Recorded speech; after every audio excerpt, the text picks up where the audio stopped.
লন্ডনে উন্নত চিকিৎসা শেষে দীর্ঘ ৪ মাস পর দেশে ফিরছেন বিএনপি চেয়ারপারসন সাবেক প্রধানমন্ত্রী বেগম খালেদা জিয়া।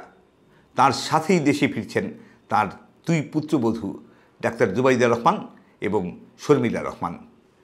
তাদের দেশে ফেরাকে কেন্দ্র করে বিএনপির নেতাকর্মীরা এখন দারুণ অনুপ্রাণিত, দারুণভাবে উজ্জীবিত। বেগম খালেদা জিয়া দেশে ফেরার কথা ছিল বাংলাদেশ বিমানের নিয়মিত ফ্লাইটে। সিলেট হয়ে তিনি ঢাকায় পৌঁছার কথা আগামী সোমবার সকালে।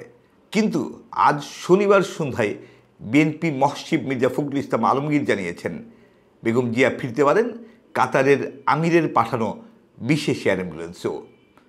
তবে কারিগরি ত্রুটির কারণে যদি সেটা পেতে দেরি হয় তাহলে তিনি বিমানের নিয়মিত ফ্লাইটেও আসতে পারেন।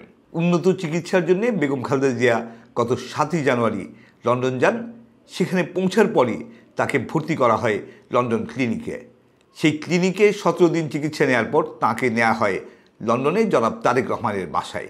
এবার বেগম জিয়ার সাথে তার বড় পুত্রবধূ জনাব তারেক রহমানের স্ত্রী ডাক্তার জুবাইদা রহমান ১৭ বছর পর দেশে ফিরে আসছেন বলে সেদিকে সবার বিশেষ নজর রয়েছে। ডাক্তার জুবাইদা রহমানের দেশে ফেরার মধ্যে বিশেষ কোনো রাজনৈতিক গুরুত্ব আছে কিনা সেটাও সবাইকে আগ্রহী করে তুলেছে।